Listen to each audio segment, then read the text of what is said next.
अस्सलाम वालेकुम मेरे अज़ीज़ क़ारिब, मैं हूँ शादाब असगर। उम्मीद है कि आप सब खैरियत से होंगे। कुछ रोज़ पहले एक राइड मुझे जो है वो मौसूल हुई बाइक पे, और जब वो राइड मैं पिक करने के लिए गया तो एक ख़ातून थी, उनके साथ में 2 बच्चे भी थे। बच्चों की उम्र जो है वो ग़ालिबन 10 या 12 साल थी। मैंने उन दोनों बच्चों को जो बाइक पे बिठा लिया और वो ख़ातून भी मेरे साथ ही बाइक पे बैठ गई। जब सफ़र शुरू किया तो चंद लम्हों के बाद जो है वो दोनों बच्चे जो हैं वो सो गए, और बच्चे चूँकि बड़े थे तो उनके सोने की वजह से जो है वो थोड़ी सी डिस्टर्बेंस मुझे होने लग गई।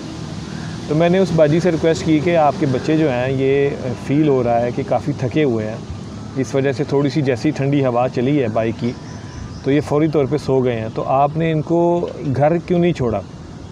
तो उन्होंने मुझे बताया कि भाई हमने जो है ना वो घर लिया है एक जगह पे, तो हम वो घर देखने के लिए जा रहे हैं। तो मैंने उनसे मुबारकबाद उनको दी कि मैंने उनको कहा कि क्या आपने अपना घर लिया है? तो उन्होंने कहा नहीं, हमने रेंट पे जो है ना वो घर ख़रीदा है, और मैं जो है ना अपने शौहर के पास जा रही हूँ ताकि हम वो वहाँ पे घर जो है उसको फ़ाइनल करें, और यहाँ पे मैं अपनी अम्मी की तरफ रहती हूँ। और बात को ख़ुद ही उन्होंने बढ़ाते हुए आगे से मुझे ये बताया कि मैं अपनी अम्मी की तरफ इस वजह से रह रही हूँ क्योंकि मैं जो शौहर हैं वो अपने वालिदैन के साथ रहते हैं। तो मुझे बड़ा अजीब सा लगा कि बच्चे आपके माशाल्लाह बड़े हैं, तो आपके जो शौहर हैं वो अपने पेरेंट्स के साथ क्यों रहते हैं?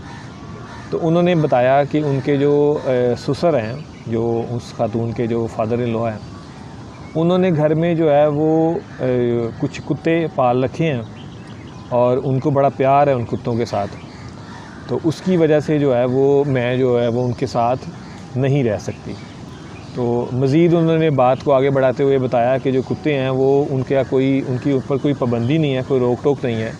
वो किचन में भी चले जाते हैं और उनके कमरों में भी चले जाते हैं, तो पाकी पलीती जो है वो उस तरह से रहती नहीं है। और फिर 1-2 मरतबा उन्होंने बताया कि उन कुत्तों ने मुझे काटा भी है। तो मैंने उनसे कहा कि ये काम तो आपके शौहर का बनता है कि वो आपका डिफ़ेंड करें आप। तो उन्होंने कहा कि मेरा जो शौहर है वो कहता है कि जी मैं अपने पेरेंट्स के सामने जो है वो किसी भी तरीके से बात नहीं कर सकता, लिहाजा आप जो है वो एक अलग घर में रहें, और मैं अपने पेरेंट्स को भी नहीं छोड़ सकता, इसलिए मैं उनके साथ रहूँगा। सामीन इकराम, ये बात जो है ये मैं आपको इस वजह से बता रहा हूँ कि अल्लाह ताला जो है ये इस घर को हमेशा सलामत रखे। लेकिन शैतान के लिए इस तरह का जो घर होता है वो बहुत इजी टास्क होता है, क्योंकि मियाँ बीवी के दरमियान जो है ना गलत फहमी पैदा करना जो है वो शैतान के लिए सबसे फेवरेट जो है ना वो हॉबी होती है। अगर बीवी कहीं रह रही है और शौहर जो है वो अपने बीवी बच्चों को अवॉइड करके वालिदैन के साथ रह रहा है, तो सिर्फ़ एक छोटी सी चिंगारी जो है वो उनके घर के अंदर जो है वो कोई भी आग लगा सकती है। अगर मैं किसी की बहन या बेटी को ब्याह के अपने घर में ले के आया हूँ, तो अगर मेरे अंदर इतना हौसला नहीं है कि मैं उसकी साइड ले सकूँ, उसका डिफ़ेंड कर सकूँ उसको और उसका साथ दे सकूँ, तो फिर मेरा ख़्याल है कि शादी नहीं करनी चाहिए। माँ बाप जो हैं उनकी ज़िम्मेदारी तो सर आँखों पे, हम माँ बाप की ज़िम्मेदारी को किसी भी तौर पे अवॉइड नहीं कर सकते, लेकिन वो बीवी जो हम किसी की बेटी को अपने घर लेके आएँ, जो मेरी ज़िम्मेदारी है, वो भी मेरे सर पे उतनी ही ज़िम्मेदारी है जितनी मेरे पेरेंट्स की ज़िम्मेदारी। माँ बाप को छोड़ के सिर्फ़ बीवी का हो जाना या बीवी को छोड़ के सिर्फ़ माँ बाप का हो जाना, ये दोनों सूरतों में किसी भी तौर पे मुनासिब नहीं है।